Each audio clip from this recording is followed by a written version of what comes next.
12ನೇ ಶತಮಾನದ ವಚನಕಾರರಲ್ಲಿ 113 ವಚನಕಾರರ ವಚನಗಳು ಮತ್ತು ಭಾವಚಿತ್ರಗಳನ್ನು ಒಂದೇ ಚಿತ್ರಗಳಲ್ಲಿ ಚಿತ್ರಿಸಿರುವ ಕಲಾವಿದ ನರಸಿಂಹಾಚಾರ್ ಮಂಡ್ಯ. ಇವರಿಗೆ ಧನ್ಯವಾದಗಳು ಸ್ನೇಹಿತರೆ.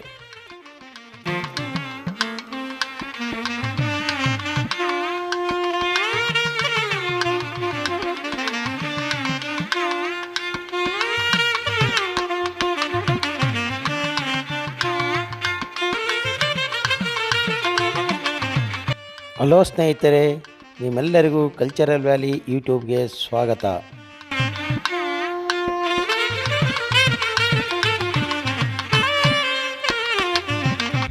ತುಮಕೂರು ಜಿಲ್ಲೆ ಚಿಕ್ಕನಾಯಕನಹಳ್ಳಿ ತಾಲೂಕು ಯಳನಡು ಕಾಯಕಯೋಗಿ ಗುರು ಸಿದ್ದರಾಮೇಶ್ವರರ ಒಂದು ತಪೋವನ ಇರ್ತಕ್ಕಂಥ ಒಂದು ಜಾಗ. ಇಲ್ಲಿನ ಕಾಯಕಯೋಗಿಗಳ ಆರಾಧ್ಯ ದೈವ ಶ್ರೀ ಗುರು ಸಿದ್ದರಾಮೇಶ್ವರರ ಸನ್ನಿಧಿ.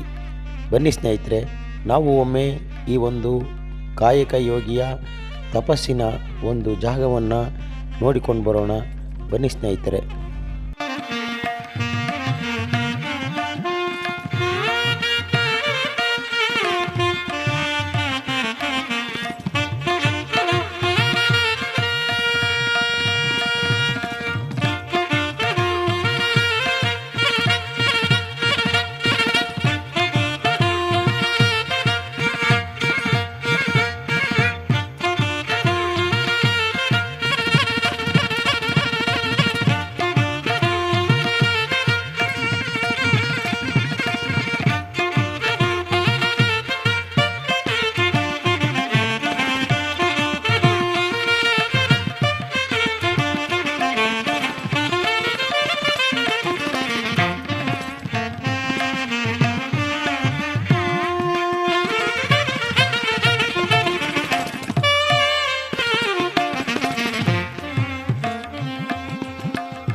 ನೋಡಿ, ನಮ್ಮ ಮನೆ ದೇವರಿದು.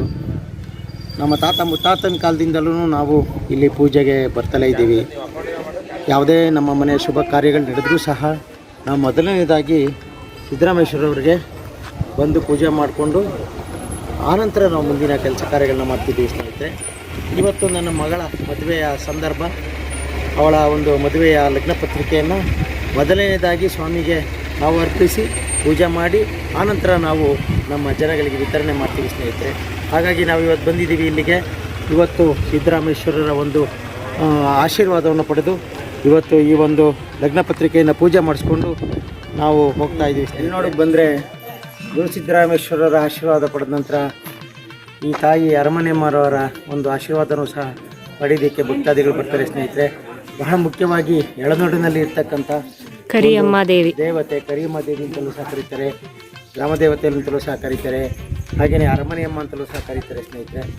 ಬಹಳ ಶಕ್ತಿಶಾಲಿಯಾಗಿರ್ತಕ್ಕಂಥ ದೇವತೆ ಅಂತ ಹೇಳ್ತಾರೆ ಸ್ನೇಹಿತರೆ.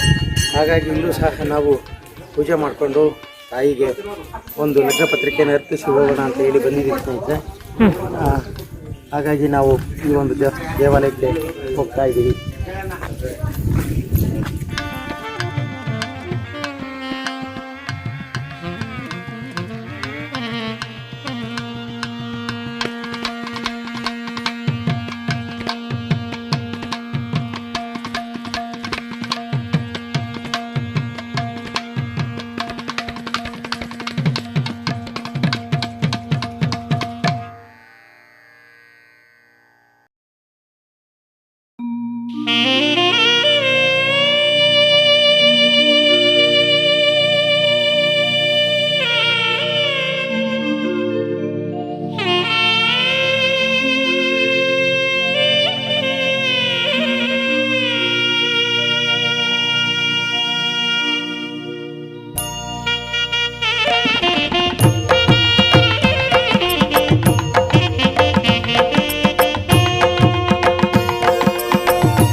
ಹನ್ನೆರಡನೇ ಶತಮಾನದ ಕಾಯಕ ಯೋಗಿ ಗುರು ಸಿದ್ದರಾಮೇಶ್ವರರು ಇಡೀ ಕನ್ನಡ ನಾಡನ್ನು ಸುತ್ತಿದ್ದಾರೆ ಸ್ನೇಹಿತರೆ.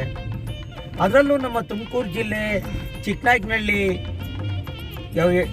ಉಳಿಯಾರು ಪ್ರಾಂತ್ಯದಲ್ಲಿ ಸುಮಾರು ಗದ್ದಿಗೆಗಳನ್ನ ನಾವು ಸಿದ್ದರಾಮೇಶ್ವರರ ಗದ್ದೆಗಳನ್ನ ನೋಡ್ತೀವಿ ಸ್ನೇಹಿತರೆ.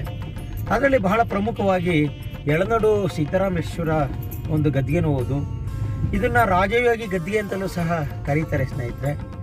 ಹಾಗೆಯೇ ಈ ಎಳನಾಡು ಪಕ್ಕ ಒಂದು 4 ಕಿಲೋಮೀಟರ್ ದೂರದಲ್ಲಿ ತಮಡಿಹಳ್ಳಿ ಅಂತ ಒಂದು ಹಳ್ಳಿ ಇದೆ.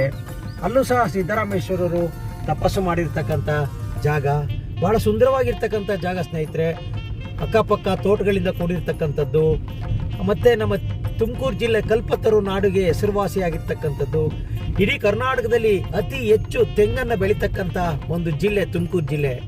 ಹಾಗಾಗಿ ಈ ಒಂದು ಕ್ಷೇತ್ರದಲ್ಲಿ ಸಿದ್ದರಾಮೇಶ್ವರರ ಒಂದು ನಡಿಗೆ, ಅವರ ಒಂದು ತಪಸ್ಸು ನಾವು ಸುಮಾರು ಕಡೆ ನೋಡ್ತೀವಿ ಸ್ನೇಹಿತರೆ.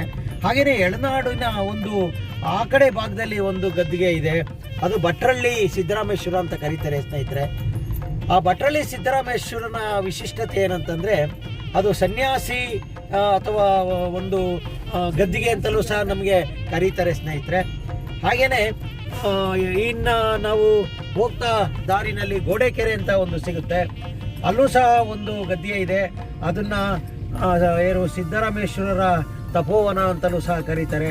ಅದು ಬಹಳ ಸುಂದರವಾಗಿರ್ತಕ್ಕಂಥ ಒಂದು ಜಾಗದಲ್ಲಿ ಇರ್ತಕ್ಕಂಥ ಒಂದು ತಪೋವನ ಸ್ನೇಹಿತರೆ. ನೋಡಿ, ಸುತ್ತಮುತ್ತ ನಾವು ನೋಡ್ತಾ ಇದ್ದೀವಿ ಒಂದು ಏನು ಇದೆ, ಈ ಒಂದು ಪ್ರದೇಶ ತುಂಬ ಸುಂದರವಾಗಿರ್ತಕ್ಕಂಥ ಪ್ರದೇಶ, ತೋಟಗಳಿಂದ ಕೂಡಿರ್ತಕ್ಕಂಥದ್ದು.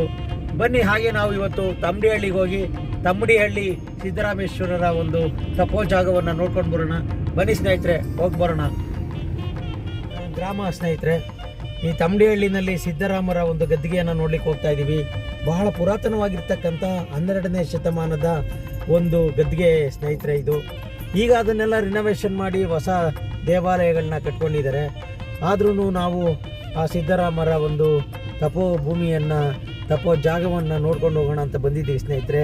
ನೋಡಿ, ಇದೆಲ್ಲ ಹಳೇ ಗ್ರಾಮ, ಎಲ್ಲ ಒಂದು ಬಿದ್ದೋಗಿರ್ತಕ್ಕಂಥ ಮನೆಗಳನ್ನ ನೋಡ್ಬೋದು. ನೋಡಿ, ಇದು ಸಿದ್ದರಾಮೇಶ್ವರರ ತಮ್ಮಡಿಹಳ್ಳಿ ಒಂದು ಜಾಗದ ಒಂದು ದೇವಸ್ಥಾನ ಸ್ನೇಹಿತರೆ.